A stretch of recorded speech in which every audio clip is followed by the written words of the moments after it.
Hey everyone! Today, the epic story of how the USA was founded from ancient lands to revolution and independence. Like, subscribe, and hit the bell. Let's dive in. Chapter 1: Indigenous America Before European Contact. Imagine a vast continent teeming with life, where diverse peoples have thrived for millennia. Long before Christopher Columbus set sail, the Americas were home to sophisticated societies built on ingenuity, adaptation, and harmony with the natural world. Humans first arrived in the Western Hemisphere between 12,000 and 20,000 years ago, during the last ice age. Massive glaciers locked up much of the Earth's water, lowering sea levels and exposing a land bridge across the Bering Strait, connecting Asia to North America. Small bands of hunter-gatherers crossed this bridge, or perhaps voyaged along the Pacific coast in boats, exploiting the rich resources of the Beringian tundra, a cold, grassy plain dotted with mammoths, bison, and other megafauna.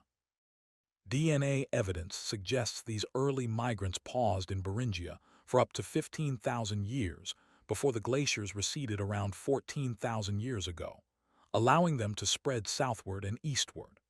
Archaeological sites like Monte Verde in Chile reveal human activity dating back at least 14,500 years, with similar findings in Florida and central Texas. Traditional indigenous knowledge, oral histories, genetic data, linguistics, and ecology all point to a mosaic of origins and migrations. These groups adapted to every imaginable landscape: the salmon-rich rivers of the Northwest, the bison herds of the Great Plains, the rugged mountains, fertile prairies, arid deserts, and dense forests. Around 9,000 to 5,000 years ago, agriculture emerged independently in the Americas, transforming nomadic lifestyles into settled communities. In Mesoamerica, modern-day Mexico and Central America, people domesticated maize corn around 1200 BCE. This calorie-dense crop, easy to store and harvest multiple times a year in the fertile lowlands along the Gulf Coast, fueled population growth and complex societies. Corn, along with beans, squash, peppers, and tomatoes, spread northward, revolutionizing diets and economies. In the eastern woodlands, stretching from the Mississippi River to the Atlantic Ocean, the three sisters, corn, beans, and squash, formed the backbone of agriculture. Communities actively managed their environments, burning underbrush to create open hunting grounds and fertile fields. They practiced shifting cultivation, clearing forests, burning debris to enrich the soil with ashes, planting crops, and moving on when yields dropped, allowing the land to regenerate. Women typically handled farming, using simple hand tools to achieve sustainable high yields in permanent settlements along rivers and coasts. Men focused on hunting and fishing, providing protein from deer, turkey, fish, and shellfish. This agricultural shift brought surpluses, enabling specialization in roles like priests, warriors, and artisans. However, it wasn't without costs. Skeletal remains show that early farmers sometimes suffered from poorer nutrition, with more cavities and weaker bones compared to hunter-gatherers. Yet the benefits were immense: larger populations, elaborate trade networks, and cultural flourishing. Native American societies shared core worldviews that set them apart from later European arrivals. Spiritual power infused everything: the land, animals, plants, and sky, and could be accessed through rituals, dreams, and shamans. Kinship was paramount, binding communities in small, mobile groups often organized matrilineally, tracing descent through mothers. This gave women significant influence over marriages, households, and even leadership selection. Sexual and marital norms were flexible. Women could choose partners freely, and divorce was straightforward without stigma. Property concepts differed too. Personal items were owned, but land was claimed through use, negotiation, or conflict, not as permanent private holdings. Communication took many forms beyond spoken languages. Graphic representations included birchbark scrolls among the Ojibwe, woven fibers and embroidered skins in the eastern woodlands, painted hides on the plains, cedar totems in the northwest, painted textiles and carved stone in Mesoamerica, and knotted strings, quipu, among the Andeans for record-keeping.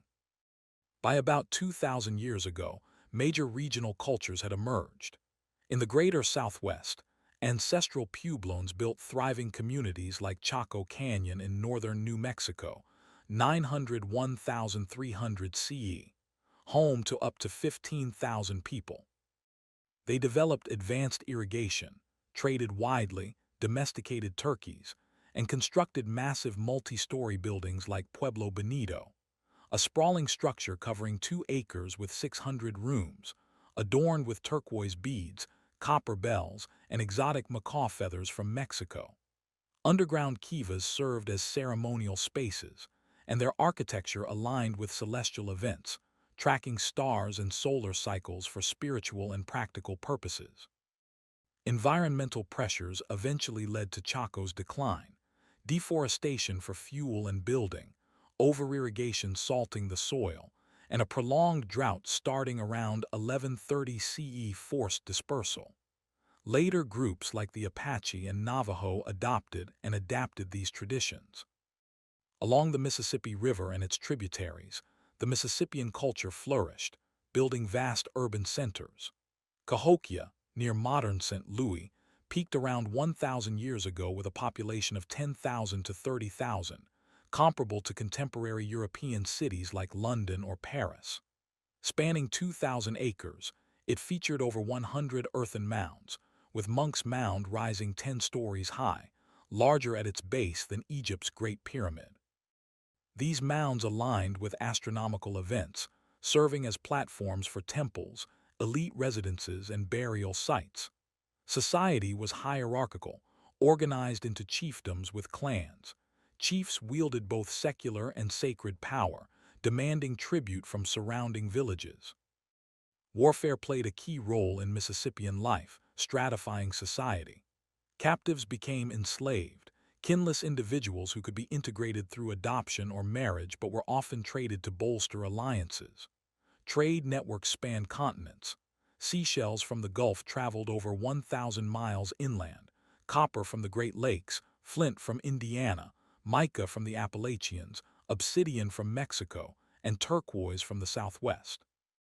Cahokia's rapid growth around 1050 CE, a 500% population surge in one generation, stemmed from political reorganization and ideological shifts, absorbing diverse groups. But by 1300, stresses mounted: ecological degradation from deforestation and erosion, droughts, internal elite conflicts, external raids, and defensive stockades signaled turmoil. Recent scholarship emphasizes warfare alongside environmental factors in its collapse.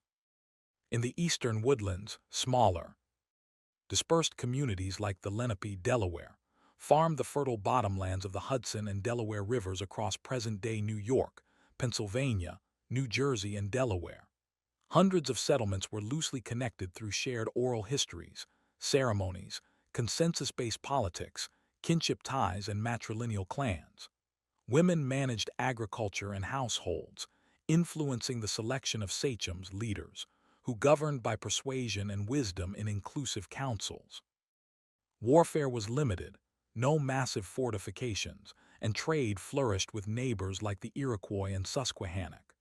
Their longevity owed to abundant resources: the Three Sisters, tobacco, sunflowers, berries, nuts, medicinal plants, seasonal fishing camps for shad and shellfish, and woven goods from rushes. The Pacific Northwest hosted dense populations in a mild climate with lush forests and bountiful rivers. Groups like the Kwakwaka'wakwa, Tlingit, and Haida spoke dozens of languages and relied on salmon as a staple, decorating totems, baskets, and canoes with its imagery, viewing it as a spiritual emblem of prosperity. Sustainable practices included the first salmon ceremony, delaying harvest to ensure spawning. Men fished with nets and hooks from large cedar canoes, venturing into the ocean for halibut and whales. Food surpluses supported elaborate potlatch ceremonies, where hosts gained status by feasting guests and distributing gifts. Long plank houses, like the Suquamish Old Man House stretching 500 feet, housed extended families. Cedar provided material for totem poles, masks, and drums, integral to storytelling and rituals. Across the continent, native cultures varied immensely: urban centers or nomadic bands, seasonal migrations or permanent villages, hundreds of distinct languages, and unique adaptations to local environments. Yet, common threads of spirituality, kinship, and environmental stewardship wove them together. This vibrant tapestry would soon face unprecedented upheaval with the arrival of Europeans, setting the stage for profound transformations. Chapter 2: European Exploration and the Columbian Exchange. As the sun set on the medieval world, Europe awakened to new horizons. Driven by dreams of wealth, glory, and religious zeal, explorers ventured into the unknown, forever linking the old world and the new. This chapter explores the forces that propelled European expansion, the fateful voyages, and the revolutionary exchange of people, plants, animals, and microbes that reshaped humanity. By the late 15th century, Europeans were well aware the Earth was round, but they vastly underestimated its circumference, believing Asia lay just a short sail west across the Atlantic.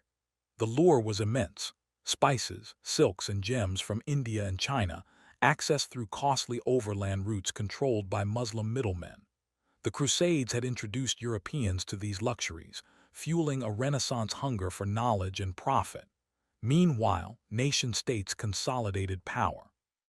The Hundred Years' War, 1337–1453, forged stronger English and French identities, while on the Iberian Peninsula, the kingdoms of Aragon and Castile united under Ferdinand and Isabella, completing the Reconquista by expelling Muslims from Granada in 1492. Portugal pioneered oceanic exploration. Prince Henry the Navigator, 1394–1460, sponsored voyages down Africa's west coast, advancing navigation with the astrolabe for latitude calculations and the caravel, a swift, maneuverable ship capable of sailing against the wind. Portuguese traders established forts along African shores, exchanging goods for gold, ivory, and enslaved people. By 1488, Bartolomé Diaz rounded the Cape of Good Hope, and Vasco da Gama reached India in 1498, securing lucrative spice routes. Atlantic islands like the Azores, Canaries, and Cape Verdes served as testing grounds for colonization. Here, the Portuguese perfected sugar cultivation, imported from Asia via Muslim plantations. Sugar demanded tropical conditions, heavy rainfall, and fertile soil, but also immense labor. Initially, they enslaved the indigenous Guanches of the Canaries. As demand grew, they turned to West Africa, trading for captives from regions like Senegambia, the Gold Coast, Benin, Congo, and Ndongo. This evolved into brutal Atlantic plantations on Madeira, the Canaries, Cape Verdes, and São Tomé, foreshadowing the horrors to come in the Americas. Spain, eager to rival Portugal, backed Genoese mariner Christopher Columbus. Trained in Portuguese mapping, Columbus proposed sailing west to reach Asia. After rejections, he convinced Ferdinand and Isabella in 1492, fresh from Granada's fall and amid the expulsion of Jews. With 3 ships, the Niña, Pinta, and Santa Maria, Columbus landed in the Bahamas on October 12, encountering the Arawak Taino people. He described them as gentle, skilled in fishing and farming corn, yams, and cassava, adorned with gold ornaments. But greed took hold. He established a fort, captured and branded Arawaks as slaves, and returned to Spain promising riches. Subsequent voyages escalated exploitation. In 1493, Columbus returned with 17 ships and over 1,000 men. The Spanish extracted gold through violence, as chronicled by Bartolomé de las Casas, who detailed atrocities like severing limbs. The encomienda system granted colonists land and indigenous labor, often fatal under brutal conditions. The Taino population, estimated at 1 to 8 million, plummeted to near extinction within generations due to overwork, violence, and, most devastatingly, diseases. The Norse had reached Newfoundland around 1000 CE under Leif Erikson, establishing Vinland but harsh winters, resource scarcity, isolation, and resistance from indigenous peoples like the Skraelings' forced abandonment. No lasting impact followed. The true cataclysm was the Columbian Exchange, a global transfer of people, animals, plants, and microbes bridging 10,000 years of separation. From the Americas came transformative crops, potatoes boosting European populations, later causing Ireland's famine, tomatoes integral to Italian cuisine, maize, beans, squash, peppers, tobacco, and cacao. In return, Europeans introduced wheat, rice, citrus, grapes, and livestock like pigs, cows, sheep, and horses. Horses revolutionized plains cultures, enabling nomadic bison hunting and warfare. But the exchange's darkest aspect was disease. Old World populations had built immunities to smallpox, measles, typhus, influenza, diphtheria, and mumps through centuries of exposure. Indigenous Americans, isolated, had none. Epidemics ravaged communities, killing 95% of the population in 150 years. Estimates suggest 2 to 100 million per contact, with scholars like Henry Dobbins arguing for 18 million and a 95% die-off. This biological onslaught, more lethal than the Black Death, which killed only 30–60% in Europe, amplified conquest's cruelties. Spain's model of expansion set a grim precedent, blending ambition with devastation. As we move forward, we'll see how these forces collided with indigenous resilience and paved the way for new empires. Chapter 3: Spanish Conquest and Early Colonization. With the door to the New World ajar, Spain surged through, driven by God, gold, and glory. This chapter narrates the swift, brutal conquest of mighty empires and the establishment of a vast colonial domain that would influence the Americas for centuries. Spain's foothold began in the Caribbean, but ambitions turned to Mesoamerica's rumored riches.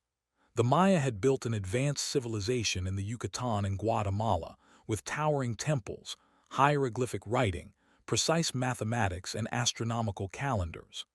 Their society, peaking centuries earlier, had declined due to droughts, overpopulation, and unsustainable agriculture, but remnants persisted. Further north, the Aztecs, Mexica, dominated the Valley of Mexico.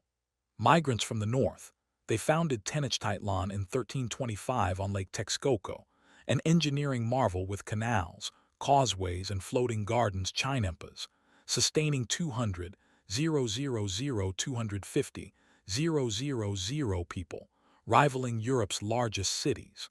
The Templo Mayor pyramid loomed over 70,000 buildings. Militaristic and expansionist, the Aztecs ruled through tribute from subject peoples, food, luxuries, and troops, but resentment simmered among conquered groups.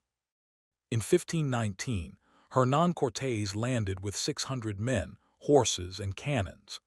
Aided by translator Doña Marina La Malinche, a Nahua woman enslaved and gifted to him, Cortés forged alliances with thousands of indigenous foes of the Aztecs, like the Tarascans and Tlaxcalans. He marched to Tenochtitlan, capturing Emperor Montezuma II and seizing gold. A revolt killed Montezuma.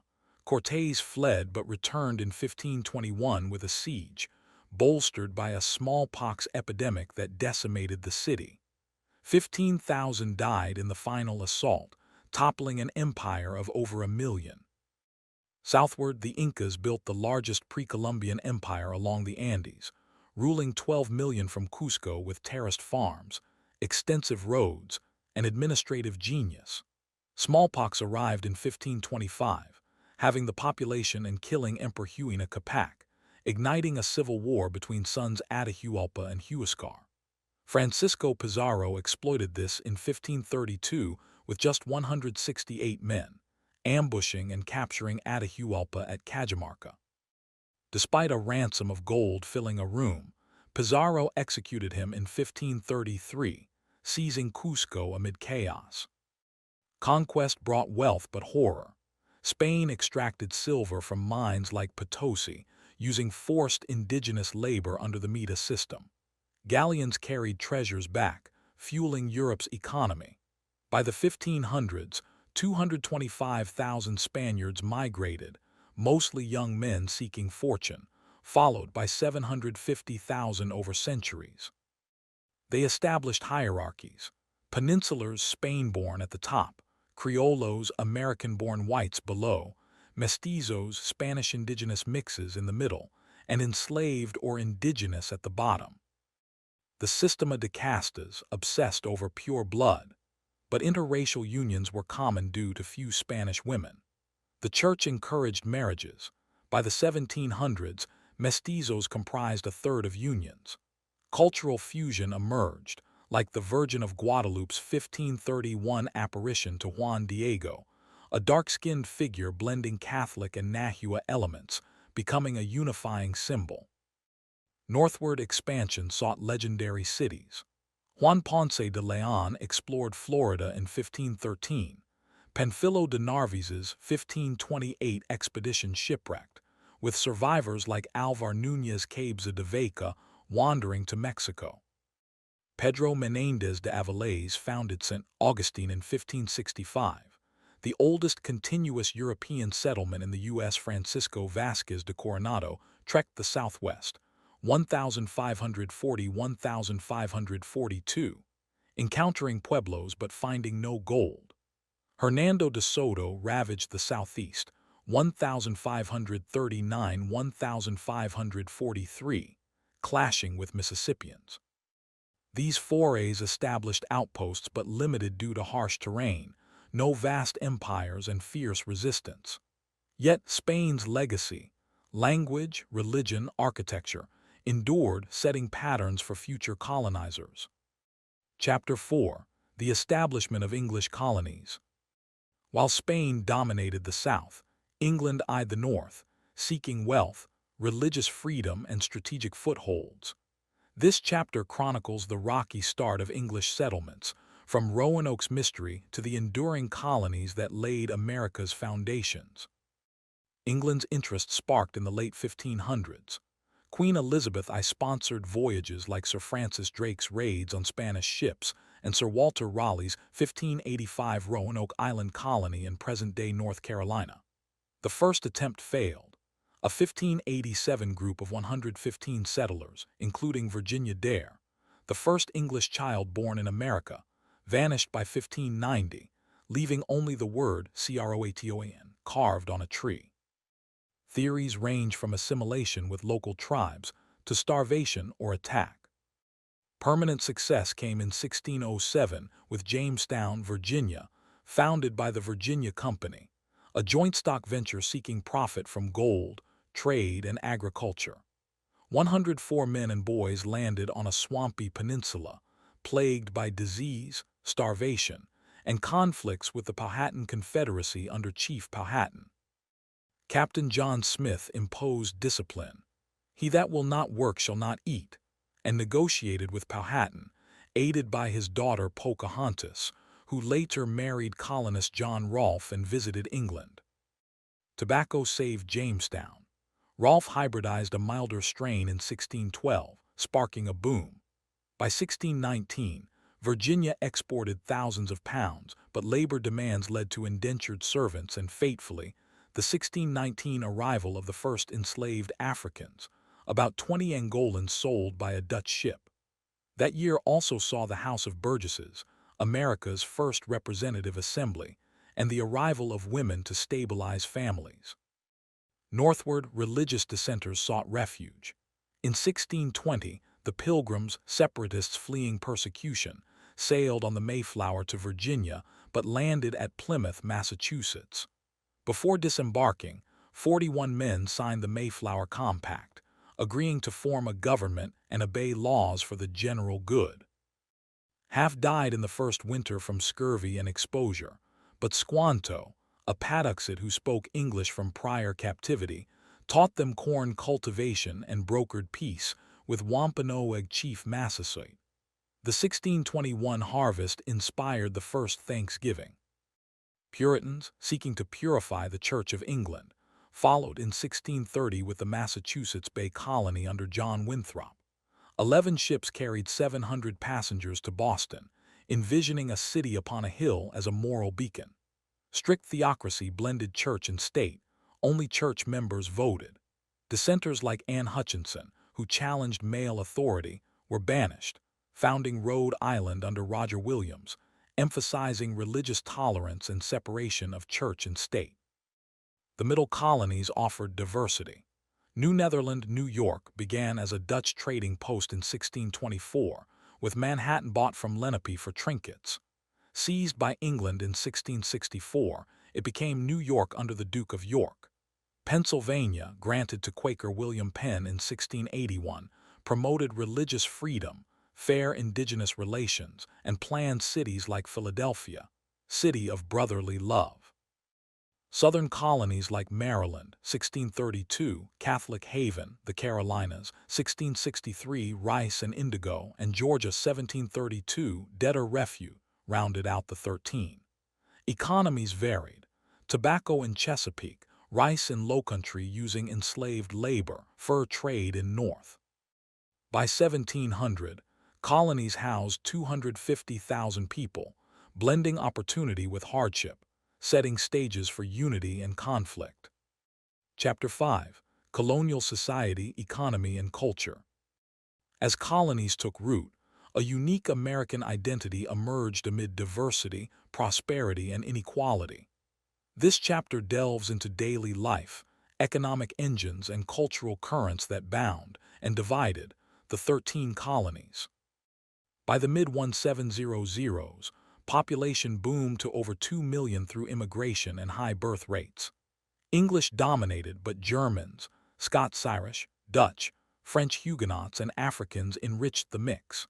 Cities like Boston, New York, Philadelphia, and Charleston thrived as ports, with Philadelphia surpassing Boston as the largest by 1770. Economies regionalized. New England focused on shipping, fishing, rum distilling, and small farms. Shipbuilding boomed with abundant timber. Middle colonies, breadbasket, grew wheat for export. Chesapeake and southern colonies relied on cash crops, tobacco, rice, indigo, using indentured servants initially, shifting to enslaved labor. By 1770, 40% of Virginia's population was enslaved, South Carolina's majority black. Society stratified. Wealthy planters and merchants atop, middling farmers and artisans, poor laborers and indentured below, enslaved at bottom. Women managed households, bore children, averaged 7-8, and worked fields or shops, legal rights limited under coverture. Education varied. New England mandated schools for Bible reading. Harvard, 1636, trained ministers. Religion shaped culture. Great Awakening, 1730s, 1740s, led by Jonathan Edwards and George Whitefield, sparked emotional revivals, challenging established churches and promoting equality before God. It unified colonies and sowed democratic seeds.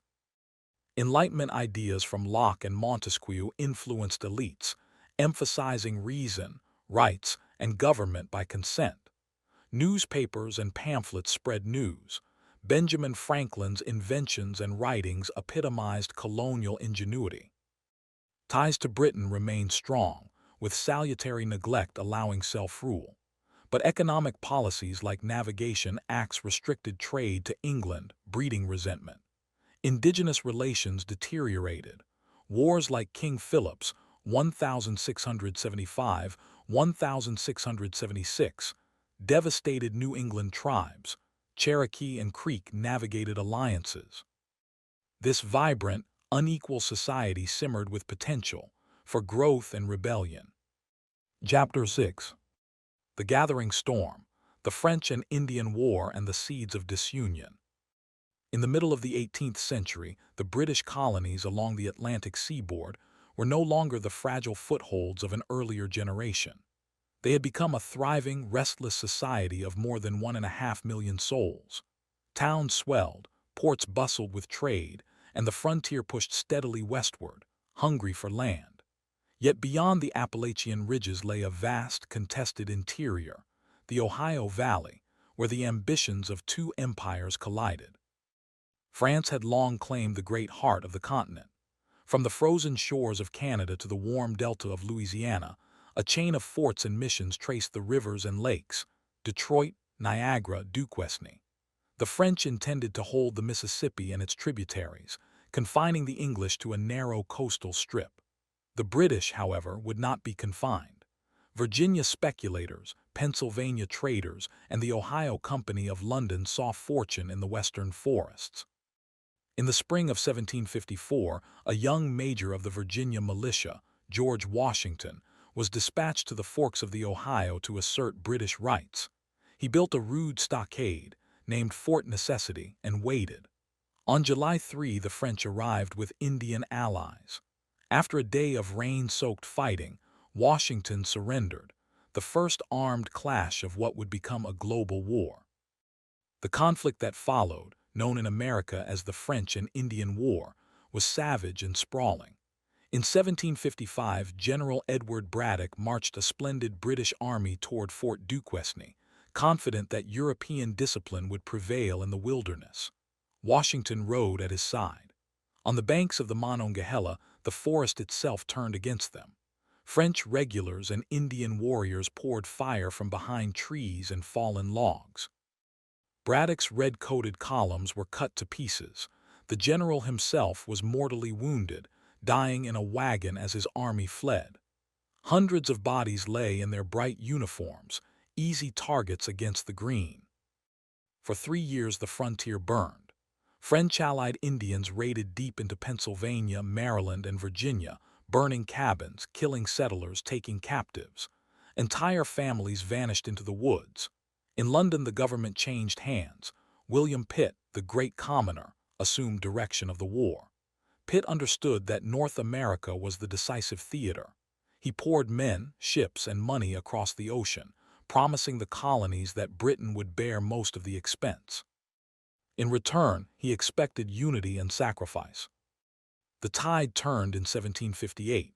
Fort Duquesne fell and was renamed Pittsburgh. Louisburg on Cape Breton surrendered. In September 1759, on the high ground outside Quebec known as the Plains of Abraham, the armies of James Wolfe and the Marquis de Montcalm met in battle. Both commanders died on the field. Quebec passed to the British. A year later, Montreal capitulated. When the Treaty of Paris was signed in 1763, France ceded Canada and all territory east of the Mississippi to Britain. Spain, France's ally, surrendered Florida but received Louisiana west of the river. The victory was immense and ruinously expensive. Britain's national debt had doubled. Taxpayers at home were weary. In Parliament and at court the question was asked with growing insistence. Why should the prosperous American colonies, so recently defended, not contribute to the cost of their own protection? The first answer came in 1763. George III issued a royal proclamation forbidding settlement beyond the Appalachian watershed. The line was meant to pacify the Indians after Pontiac's uprising and to prevent further costly frontier wars. Colonists, however, had already begun to ignore it. Land hunger was stronger than proclamations. Resentment took root. Then came taxation. The Sugar Act of 1764 tightened duties on molasses and other imports. The Stamp Act of 1765 went further. Every newspaper, legal document, license, advertisement, even playing card would bear a tax stamp. For the first time, Parliament had imposed a direct internal tax on the colonies without their consent. The reaction was swift and furious. From Boston to Charleston, the cry was the same: no taxation without representation. Merchants refused British goods. Crowds burned effigies. In Virginia, the young Patrick Henry rose in the House of Burgesses and warned the king that tyrants had met violent ends. The Stamp Act Congress assembled in New York, declaring that only colonial legislatures could tax the colonies. Under pressure, the act was repealed in 1766. But in the same breath, Parliament passed the Declaratory Act, asserting its right to legislate for the colonies in all cases whatsoever. The pattern was set. The townshend duties of 1767 taxed glass, lead, paper, paint, and tea. Boycotts resumed. Violence flared. On March 5, 1770, in Boston, a crowd of taunting civilians confronted British sentries. Snowballs flew, then stones, then a musket shot. When the smoke cleared, 5 men lay dead in the snow, among them Crispus Attucks, a black sailor. The Boston Massacre became a rallying cry. Paul Revere's engraving turned it into an icon of tyranny. The Tea Act of 1773 gave the East India Company a monopoly on tea sales in America. Colonists saw it as another attempt to force them to accept parliamentary taxation. On the night of December 16, a band of men disguised as Indians boarded 3 tea ships in Boston Harbor and dumped 342 chests into the water. The Boston Tea Party was not mere vandalism. It was defiance made visible. Britain's reply was uncompromising. In 1774, the Coercive Acts, known in America as the Intolerable Acts, closed Boston Harbor until the tea was paid for, altered the Massachusetts Charter, restricted town meetings, and provided that British officials charged with capital crimes could be tried in England. The other colonies watched in alarm. If Massachusetts could be punished so severely, no colony was safe. In September 1774, delegates from 12 colonies gathered in Philadelphia for the First Continental Congress. They issued a Declaration of Rights, organized a continental boycott of British goods, and vowed mutual support. They also began quietly preparing for the possibility of war. By the spring of 1775, powder and muskets were hidden in barns and cellars. Minute companies drilled on village greens. In Boston, General Thomas Gage received orders to seize colonial arms and arrest the Patriot leaders. The air was taut with expectation.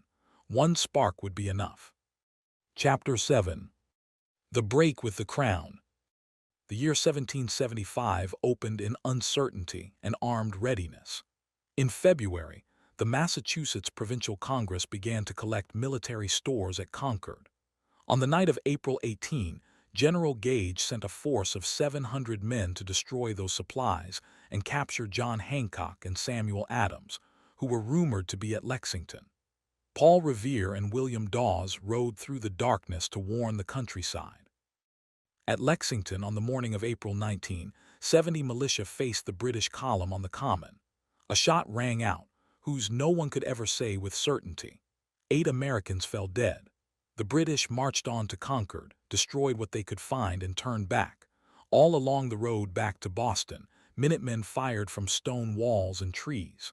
By nightfall, 273 British soldiers were casualties. The Redcoats had been driven into Boston.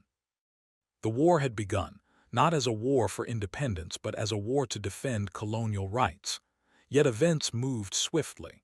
In June, the Second Continental Congress, meeting once again in Philadelphia, appointed George Washington commander-in-chief of the newly formed Continental Army.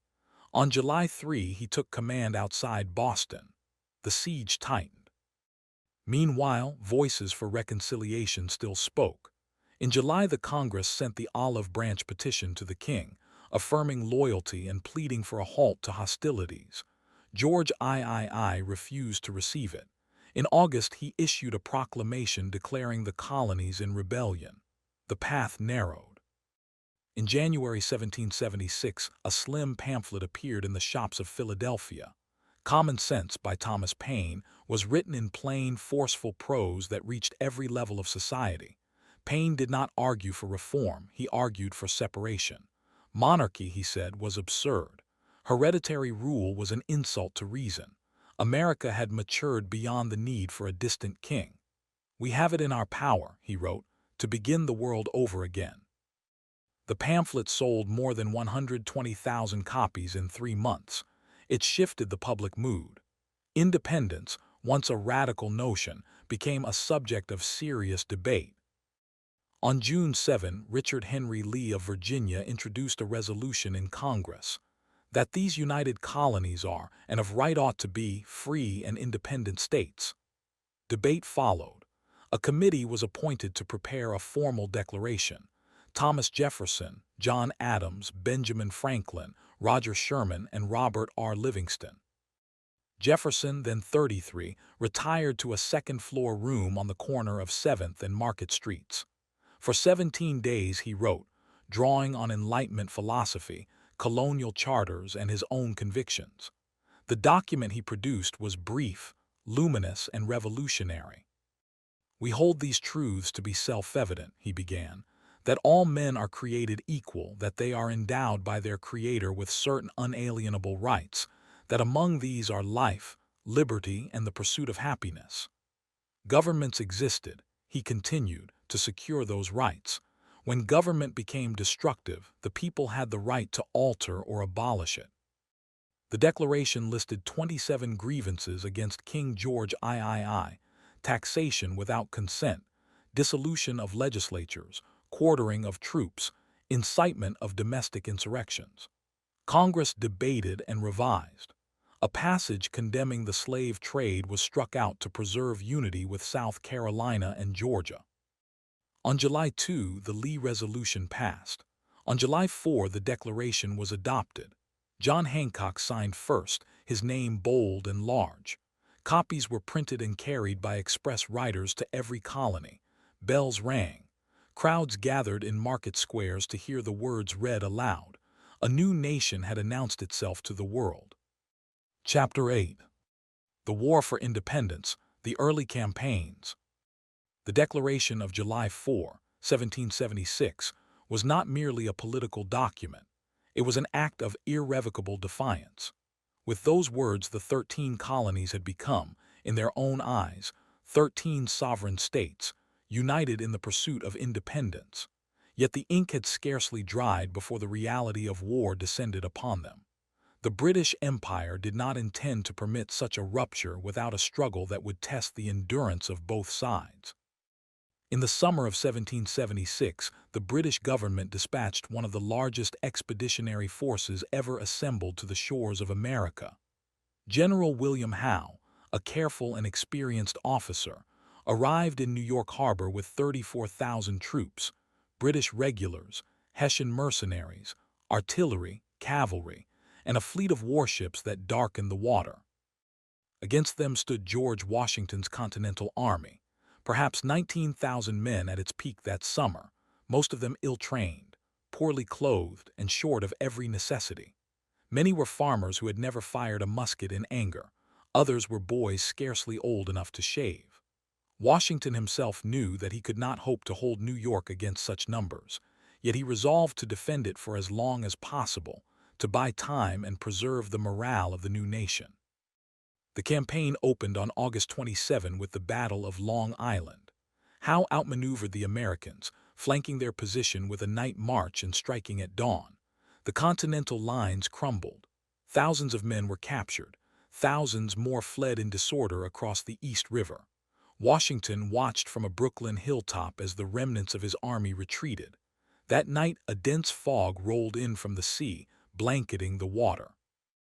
Under its cover, Washington ferried his surviving troops across to Manhattan in every available boat, fishermen's skiffs, flat-bottomed scows, even the personal barge of the New York governor. Not a single man was lost in the evacuation. It was the first of many narrow escapes that would mark Washington's command. The British pursued slowly, methodically. Howe took New York City without further resistance and established his headquarters there. Washington withdrew northward, then westward across New Jersey, always keeping the Hudson between his army and total destruction. By late fall, the Continental Army had dwindled to fewer than 5,000 effective men. Enlistments expired at the end of the year. Desertion became common. Newspapers in London, and even in Philadelphia, began to speak of the rebellion's imminent collapse. Yet Washington refused to accept defeat. On the night of December 25-26, 1776, he made one of the boldest decisions of his life. Gathering 2,400 of his most reliable troops, he crossed the ice-choked Delaware River in a howling storm. The crossing took 9 hours. Men and horses were half frozen. Cannon were dragged over floes that threatened to sink beneath them. At dawn they fell upon the Hessian garrison at Trenton. The Germans, still celebrating Christmas, were taken almost completely by surprise. The battle lasted less than 2 hours. Nearly 1,000 prisoners were marched back across the river. Only 2 Americans were killed in the fighting.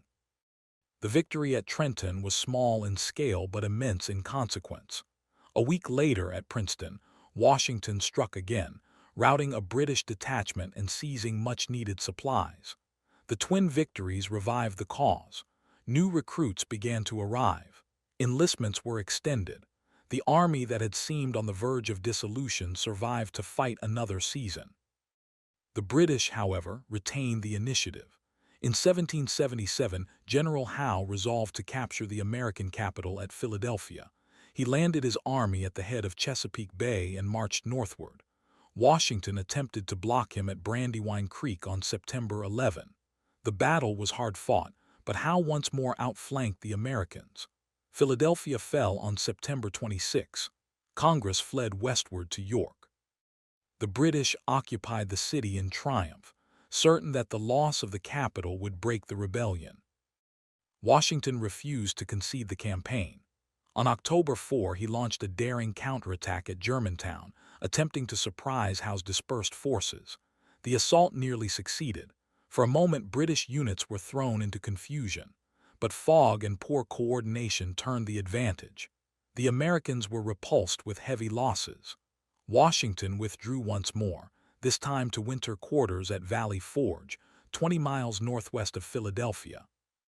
The winter of 1777-1778 was the darkest hour of the war.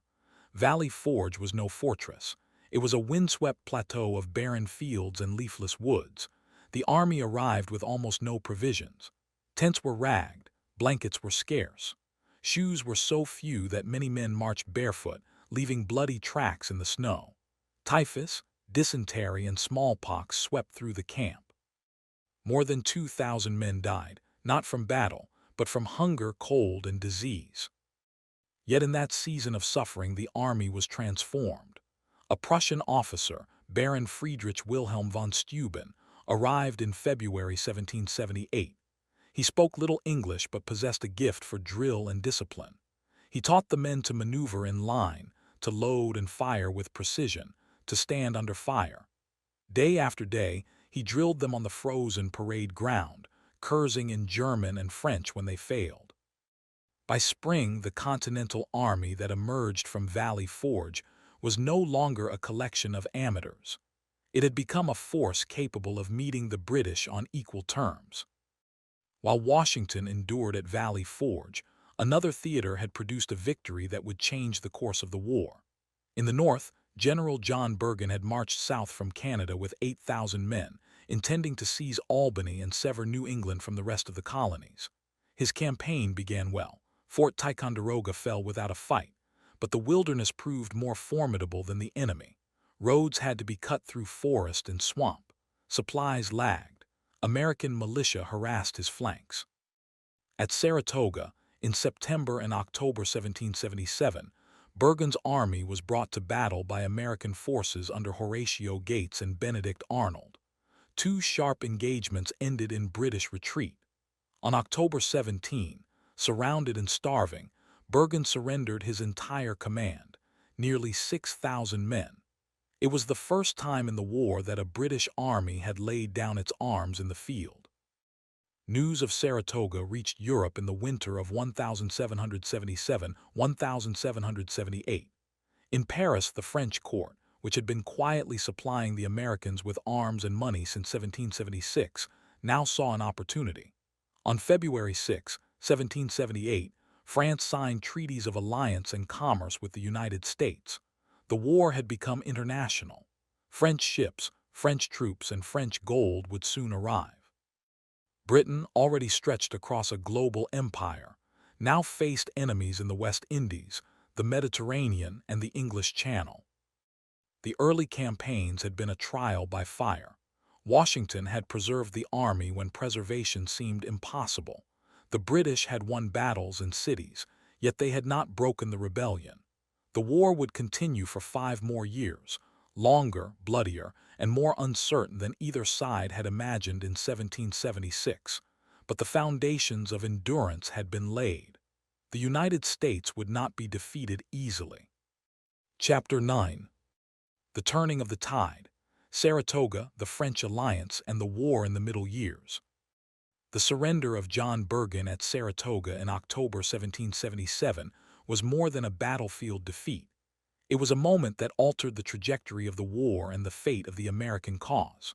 For the first time, a British army of nearly 6,000 men, regulars, Hessians, and loyalists, had been compelled to lay down its arms in the field. The prisoners were marched off under guard, their drums beating a slow, mournful rhythm. Bergen himself, ever the theatrical figure, handed over his sword with elaborate courtesy. In London, the news arrived like a thunderclap. In Paris, it was received as the signal long awaited. The campaign that led to Saratoga had been ambitious and fatally flawed. General Bergen, known as Gentleman Johnny for his love of pageantry and the theater, had proposed a bold plan the previous year, a three-pronged advance to isolate New England.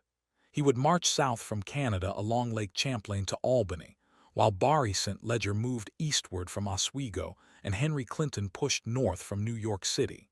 The three forces would converge, cutting the rebellion in two. Bergen's part of the plan began with promise. Fort Ticonderoga fell in July 1777 without serious resistance, yet the wilderness proved a more stubborn enemy than the Americans.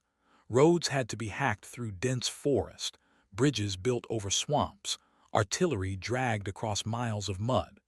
Bergen's supply train grew longer and more vulnerable with every mile. The Americans, meanwhile, gathered strength. General Horatio Gates took command of the Northern Department, a cautious and methodical officer. Beneath him fought men who knew the country, militia from New Hampshire and Vermont, Continentals under Benedict Arnold, riflemen from the frontier. At Freeman's Farm on September 19, the two armies clashed in a confused, bloody struggle among wooded hills and cleared fields. Bergen gained ground, but at heavy cost. On October 7, at Bimy's Heights, he tried again to break through. Arnold, though no longer officially in command, rode into the fighting like a man possessed, rallying troops and turning the tide. Bergen was repulsed. 10 days later, encircled, short of food, and without hope of relief from Clinton, he capitulated. Saratoga was decisive in more ways than one. It proved to the world that the Continental Army could win major battles against Britain's professional forces. More importantly, it convinced France that the American rebellion was no longer a gamble. Since 1776, the French had been sending secret aid, muskets, powder, money, military engineers, through front companies. But open alliance was another matter. The court of Louis XVI, still smarting from the loss of Canada in the 7 Years' War, had waited for proof that the Americans could stand. Saratoga provided it. In February 1778, Benjamin Franklin, Silas Deane, and Arthur Lee concluded 2 treaties in Paris. The first was a treaty of amity and commerce, recognizing American independence and establishing trade relations. The second was a treaty of alliance, defensive in nature. If Britain declared war on France, the United States would fight alongside her. Neither party would make a separate peace without the consent of the other. France entered the war formally in June 1778. Spain followed in 1779, and the Dutch Republic soon after. The American War of Independence had become a global conflict, stretching British resources from the Caribbean to the East Indies, from Gibraltar to the Indian Ocean. The French alliance transformed the strategic picture. French naval power could now challenge British control of the sea, cutting supply lines, and threatening the British Isles themselves.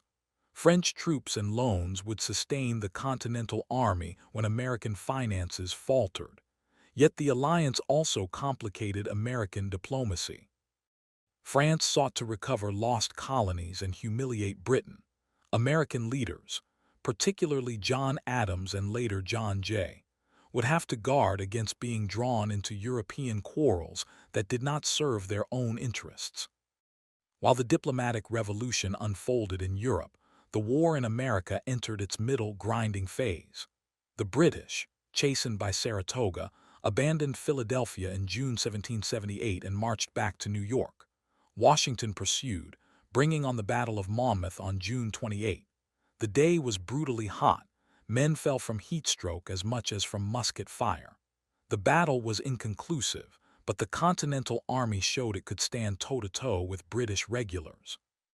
The famous anecdote of Molly Pitcher, said to have taken her fallen husband's place at a cannon, is likely embellished, but it reflected the growing participation of women in the war effort, as camp followers, nurses, and sometimes combatants. The British turned their attention to the south, believing the region contained a large loyalist population that would rally to the crown. In December 1778, Savannah fell to a combined British and Loyalist force. Charleston followed in May 1780, after a prolonged siege, the heaviest blow yet to American arms. More than 5,000 Continentals surrendered, the largest capitulation until the final campaign. The Carolinas and Georgia became a theater of brutal partisan warfare. Loyalist militias clashed with patriot bands. Homes were burned, families divided, atrocities committed on both sides. Men such as Francis Marion, the Swamp Fox, Thomas Sumter, and Andrew Pickens waged a relentless guerrilla campaign, striking supply lines and vanishing into the marshes. In the North, the war settled into stalemate. Washington kept his army intact around New York, watching Sir Henry Clinton, who had replaced Howe and later Sir Guy Carleton. But the Continental Army suffered from chronic shortages. Congress had no power to tax. It could only requisition from the states, most of which failed to comply. Paper money, the Continental, lost value so rapidly that the phrase "not worth a Continental" entered the language. Soldiers went unpaid for months. Mutinies broke out in 1780 and 1781. The middle years were a test of endurance. The revolution survived not because of brilliant victories, but because Americans refused to accept defeat. Farmers returned to their fields when able, then shouldered muskets again when the British raided. Women managed farms, raised money, and sewed uniforms. The French alliance provided hope and material aid, but the war would be won or lost by the will of the people who fought it. By 1780, the conflict had entered its final phase. The British Southern strategy appeared to succeed, yet it would soon reveal its fatal weakness. The stage was being set for the campaign that would decide the war, not in the North, but in the tobacco fields and tidal rivers of Virginia. Chapter 10. The Southern Campaign and the Triumph at Yorktown. By the winter of 1778–1779, the war in the Northern Theater had settled into a costly stalemate. The British held New York City and maintained naval supremacy along the coast, but they could not force the Continental Army to surrender or compel the American people to abandon their cause. George Washington, ever cautious, kept his forces intact, watching and waiting. In London, the government grew impatient. The war was draining the treasury, disrupting trade, and now, with France in the field, threatening the empire on multiple fronts, a new strategy was needed. The decision was made to shift the war southward. The southern colonies, it was believed, contained a large population of loyalists who would rally to the crown if given the opportunity. Georgia and the Carolinas were thought to be less infected with revolutionary fervor than New England or Virginia. If the South could be subdued, the rebellion might collapse from the bottom up. In late 1778, a British expeditionary force under Lieutenant Colonel Archibald Campbell captured Savannah, Georgia, with little resistance. The following year, the British consolidated their hold on the lower South. Then, in the spring of 1780, they struck at the heart of the region. Charleston, South Carolina, was the most important port in the South and a symbolic stronghold of American resistance. Sir Henry Clinton, now commander-in-chief, arrived with 14,000 men and a powerful fleet. After a siege lasting more than a month, The city surrendered on May 12, 1780, the heaviest single defeat suffered by American arms during the entire war. More than 5,000 Continentals and militia became prisoners. The British captured an immense quantity of artillery, powder, and supplies. With Charleston fallen, Clinton returned to New York, leaving Lord Charles Cornwallis in command of the Southern Theater. Cornwallis was an able and aggressive officer, but the nature of the war in the Carolinas proved far more difficult than anticipated. The region dissolved into a vicious partisan struggle. Patriot militias and guerrilla bands, led by men such as Francis Marion, Thomas Sumter, and Andrew Pickens, harassed British supply lines, ambushed patrols, and terrorized Loyalist communities. The Loyalists, in turn, retaliated with equal brutality. Farms were burned, families driven from their homes, and summary executions became common on both sides. The British could win battles, but they could not pacify the countryside. In August 1780, Cornwallis crushed a large American army under Horatio Gates at Camden, South Carolina. Gates fled the field on horseback. His army disintegrated. Yet the victory did not bring security. Cornwallis pushed northward into North Carolina, hoping to draw more Loyalists to his banner. Instead, he met increasing resistance. At Kings Mountain in October 1780, a force of over-mountain men, frontiersmen from what is now Tennessee, surrounded and annihilated a Loyalist detachment under Major Patrick Ferguson. The battle was savage. No quarter was given. The defeat at Kings Mountain checked Cornwallis's advance and demonstrated that the Loyalist uprising the British had counted upon would not materialize. The Continental Congress, alarmed by the disasters in the South, replaced Gates with Nathanael Greene, a Rhode Island Quaker who had risen through the ranks to become one of Washington's most trusted lieutenants. Greene took command in December 1780 with fewer than 1,500 men and almost no supplies. He understood that he could not defeat Cornwallis in open battle. Instead, he would wage a war of attrition. Greene divided his small force, sending Daniel Morgan westward with 600 men while he maneuvered with the rest. Cornwallis pursued, hoping to destroy the Americans in detail. On January 17, 1781, Morgan brought the British to battle at Cowpens. He devised a brilliant tactical plan: militia in the front line to fire 2 volleys and then withdraw, drawing the British cavalry into a trap. When Banastre Tarleton's dragoons charged, they were met by disciplined Continentals concealed behind the hill. The British were routed. Tarleton barely escaped with his life. More than 800 of his men were killed or captured. Cowpens was one of the most complete American victories of the war. Cornwallis, enraged and determined, pursued Greene across North Carolina. Greene, refusing to be brought to bay, continued his retreat, drawing the British deeper into exhausted country. At Guilford Court House on March 15, 1781, the two armies finally clashed in a full-scale battle. Cornwallis won the field, but the cost was staggering: more than a quarter of his army killed or wounded. Greene had inflicted ruinous losses on the British without risking his own force. "I have ruined the enemy," Cornwallis wrote bitterly, "but I cannot pursue them." With his army weakened and supplies dwindling, Cornwallis withdrew to the Virginia coast to refit and await naval support. He established a base at Yorktown, a small tobacco port on a peninsula formed by the York and James rivers. There he fortified the town and awaited rescue or reinforcement by sea. Meanwhile, Washington and his French ally, the Comte de Rochambeau, had been watching events in the South with growing interest. The French fleet under Admiral François-Joseph Paul de Grasse had sailed from the West Indies with 28 ships of the line and 3,000 troops. De Grasse offered to cooperate in a joint operation against either New York or the Chesapeake. Washington, after consultation with Rochambeau, chose Virginia. In late August 1781, the combined Franco-American army, some 8,000 Continentals and 5,000 French, began a secret march southward from New York. The movement was masked by feints toward Staten Island and Staten Island. De Grasse reached the Chesapeake first.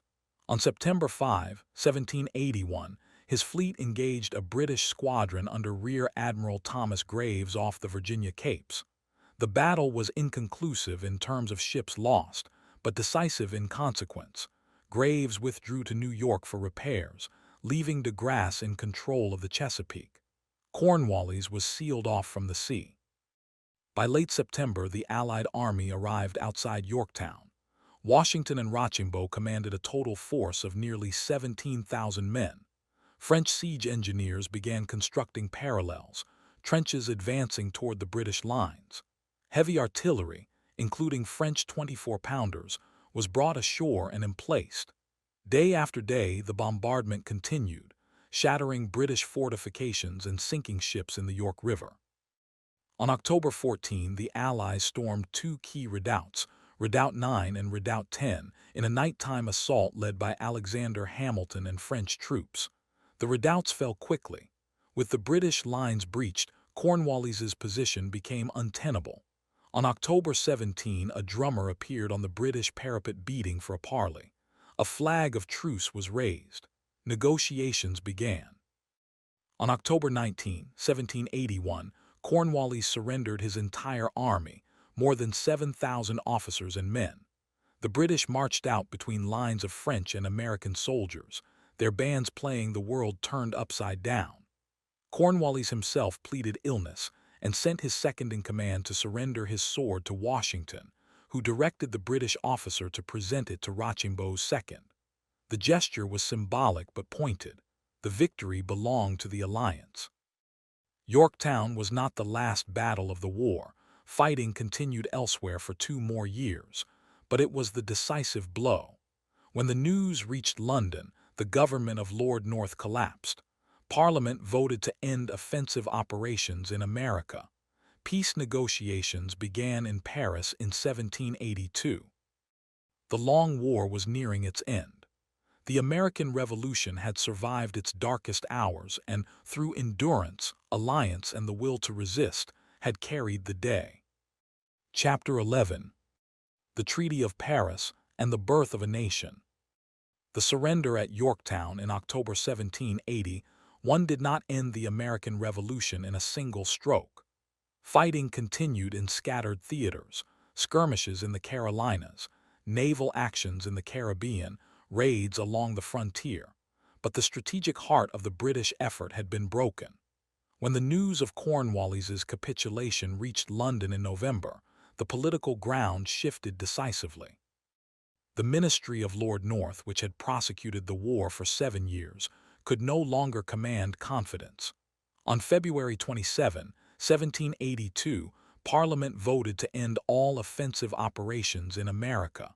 North resigned 3 days later. A new government under Lord Rockingham took office, committed to seeking peace. The war's end came not with the clash of armies but with the slow, patient work of diplomacy in Paris. The American commissioners, Benjamin Franklin, John Adams, and John Jay, were men of formidable intellect and contrasting temperaments. Franklin, now in his late 70s, brought wisdom, charm, and a deep knowledge of European courts. Adams was blunt, principled, and suspicious of French intentions. Jay, younger and more reserved, distrusted both the French and the Spanish. Together they faced a complex negotiation involving 4 major powers: the United States, Great Britain, France, and Spain. The Netherlands would sign a separate treaty later. France and Spain had entered the war for their own reasons. France to weaken Britain and recover lost prestige, Spain to regain Gibraltar, Minorca, and Florida. Neither ally was entirely committed to American independence in its fullest territorial sense. France, in particular, feared that a too powerful United States might one day rival her own interests in the New World. The Americans, therefore, had to maneuver carefully, preserving the alliance while refusing to be bound by European calculations. Preliminary articles of peace were signed on November 30, 1782. The final Treaty of Paris was concluded on September 3, 1783. The terms were remarkably generous to the United States, reflecting both American diplomatic skill and Britain's desire to detach the former colonies from France. The treaty's key provisions were these. First, Great Britain formally recognized the United States as free, sovereign, and independent states. The 13 former colonies were acknowledged as a single nation, equal in international law. Second, boundaries were established with unexpected liberality.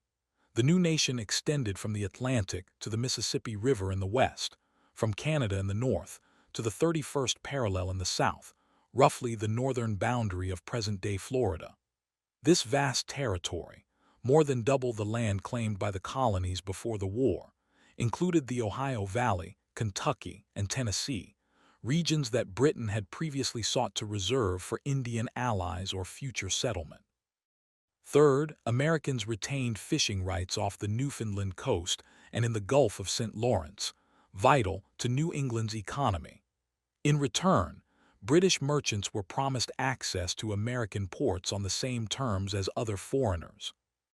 Fourth, both sides agreed to recommend to their respective legislatures that confiscated property be restored to Loyalists and that pre-war debts be honored.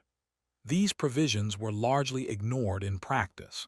Most states refused to compensate Loyalists, and many debts owed to British creditors were never paid. Fifth, the British agreed to withdraw their troops with all convenient speed from American territory. In reality, the evacuation of New York City and other posts dragged on until November 1783, delayed by logistical difficulties and disputes over Loyalist property. The treaty was a triumph for American diplomacy.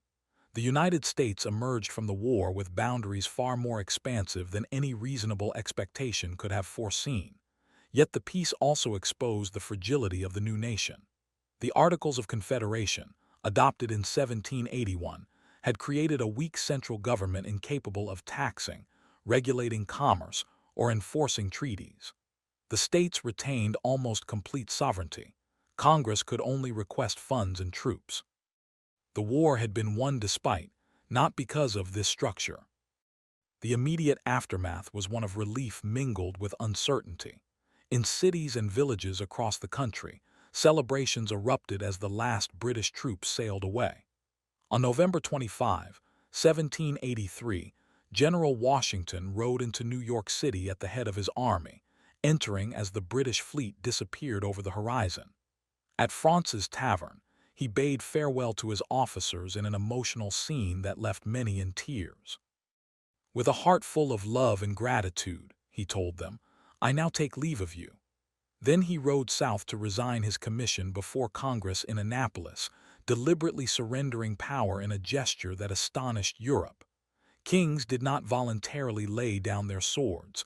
Washington did. The Loyalists, those who had remained faithful to the crown, faced a bitter reckoning. Between 60 and 100,000 emigrated, most to Canada, where they founded communities in New Brunswick and Ontario. Others went to Britain or the Caribbean. Their departure deprived the new nation of many educated men, merchants, and professionals, but it also removed a source of internal division. For the hundreds of thousands of enslaved people who had seized the war's chaos as an opportunity for freedom, some fleeing to British lines, others joining the Continental Army, the outcome was mixed and often tragic.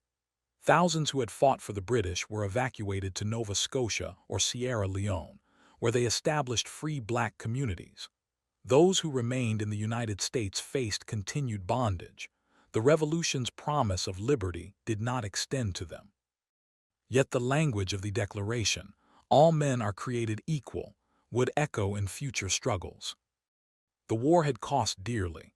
Estimates suggest 25,000 American soldiers died, most from disease rather than battle. The British lost perhaps 24,000. The economy was disrupted, debts mounted, and inflation raged. Yet the Revolution had... Chapter 12. The Critical Period. The Articles of Confederation, Crisis, and the Road to a New Constitution. The Treaty of Paris in 1783 brought peace, but it did not bring stability. The United States emerged from the Revolution as a sovereign nation in name, yet it remained a fragile confederation of 13 independent republics, loosely bound by a document that had been born in wartime necessity and proved inadequate in peacetime. The Articles of Confederation, drafted in 1777 and fully ratified in 1781, represented the first attempt to govern the new country. They reflected the deep suspicion of centralized power that had driven the revolution itself. Americans had fought a king and a distant parliament. They were determined not to create a new tyranny at home. Under the Articles, the national government was deliberately weak. There was no executive branch, no president, no judiciary with real authority. Congress was the sole institution, a single-chamber body in which each state had one vote regardless of population or wealth. Important decisions, declaring war, making treaties, borrowing money, required the consent of 9 of the 13 states. Amendments to the Articles needed the unanimous agreement of all 13. Congress could request money and troops from the states, but it could not compel them to comply. It could not levy taxes, regulate interstate commerce, or enforce its own laws.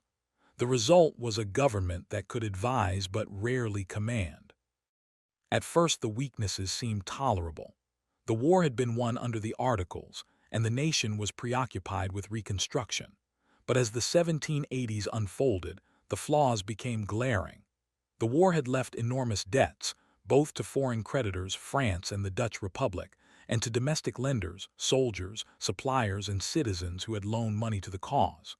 Congress could only ask the states for funds. Most states ignored the requisitions or paid only a fraction. Interest on the debt mounted. The continental currency, issued during the war, had depreciated so catastrophically that it became worthless, giving rise to the phrase, "not worth a continental." Trade suffered. States imposed tariffs and duties on goods from neighboring states, turning interstate commerce into a patchwork of barriers. New York taxed goods coming down the Hudson from New Jersey and Connecticut. Pennsylvania did the same to Delaware. Foreign nations took advantage of the disarray. Britain refused to evacuate forts in the Northwest Territory as promised, citing American failure to honor Loyalist property rights and pre-war debts. Spain closed the Mississippi River to American traffic below Natchez, strangling Western commerce. Barbary pirates in North Africa preyed on American ships in the Mediterranean, and the United States had no navy to protect them. The most alarming sign of the Confederation's frailty came in the winter of 1786–1787 in western Massachusetts. The state had imposed heavy taxes to pay its share of the national debt and to redeem wartime bonds. Farmers, many of whom had fought in the Revolution, were crushed by debt. Courts were foreclosing on farms. Debtors were being imprisoned. In the summer of 1786, a former captain in the Continental Army, Daniel Shays, emerged as the leader of a protest movement. Shays and his followers, several thousand strong, marched on courthouses, forcing them to close and preventing the seizure of property. In January 1787, they attempted to seize the federal arsenal at Springfield. The state, with private funds from merchants, raised a militia force under General Benjamin Lincoln. At Springfield, the rebels were dispersed by artillery fire. 14 were killed. Shays fled to Vermont. The uprising was suppressed, but the message was unmistakable. The national government had been powerless to intervene, and the states themselves had barely managed to restore order. Shays' rebellion sent a shock wave through the political class. George Washington, retired at Mount Vernon, wrote privately that the episode proved the Confederation was a government of neither energy nor stability. James Madison, young and brilliant, had long argued for reform. In 1786, a convention at Annapolis, intended to address interstate trade problems, had attracted only 5 states and accomplished almost nothing. Yet the Annapolis Commissioners, led by Madison and Alexander Hamilton, recommended that Congress call another convention in Philadelphia in May 1787. for the sole and express purpose of revising the Articles of Confederation. Congress reluctantly agreed. The delegates who assembled in Philadelphia that summer were not sent merely to patch the old system. Many came determined to replace it. 55 men attended, though only about 40 were present at any one time. Rhode Island boycotted entirely. Among those who came were Washington, who presided, Madison, the quiet intellectual force, Franklin, the elder statesman, Hamilton, the ardent nationalist, and Gouverneur Morris, the stylist who would write the final draft. Absent were John Adams and Thomas Jefferson, both serving abroad. The convention quickly decided to abandon the Articles and create an entirely new constitution. Debate was intense and often bitter. The Virginia Plan, introduced by Edmund Randolph but largely the work of Madison, proposed a strong national government with a bicameral legislature based on population, an executive, and a judiciary. The New Jersey Plan, offered by William Patterson, defended the small states' interests with a unicameral legislature and equal state representation. The deadlock was broken by the Connecticut Compromise, or Great Compromise, a House of Representatives apportioned by population, and a Senate with 2 members per state. Representation in the House would be based on the whole free population plus 3/5 of the enslaved population, a bitter concession that gave the South disproportionate power while denying enslaved people any voice. Other compromises followed. The slave trade would be protected until 1808.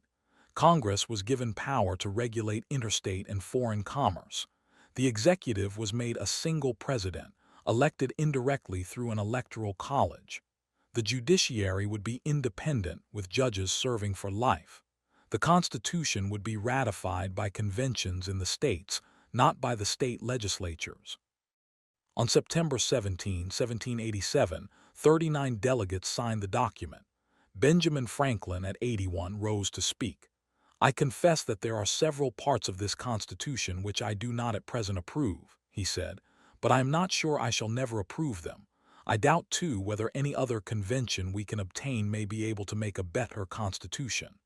He urged unanimity. Washington signed last. The Constitution was sent to the states for ratification. 9 states were needed to bring it into effect. What followed was a fierce national debate between Federalist supporters of the new government and Anti-Federalists, those who feared it concentrated too much power. The Federalist Papers, 85 essays by Hamilton, Madison, and Jay, became the most powerful defense of the document. Ratification was won state by state, often narrowly. New Hampshire became the 9th state on June 21, 1788. Virginia and New York followed soon after, persuaded in part by promises of amendments. The new government took effect in 1789.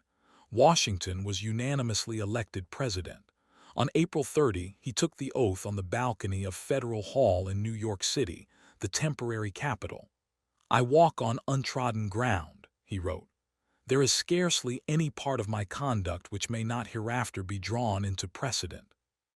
The Articles of Confederation had been a government of experiment and survival. The Constitution was a government of deliberate design. Together, they marked the true conclusion of the founding era, from rebellion against empire to the creation of a republic that would endure.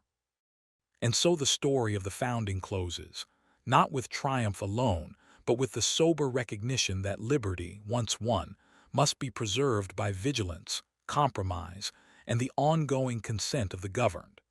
The United States had been born. Whether it would endure was now the work of generations yet to come.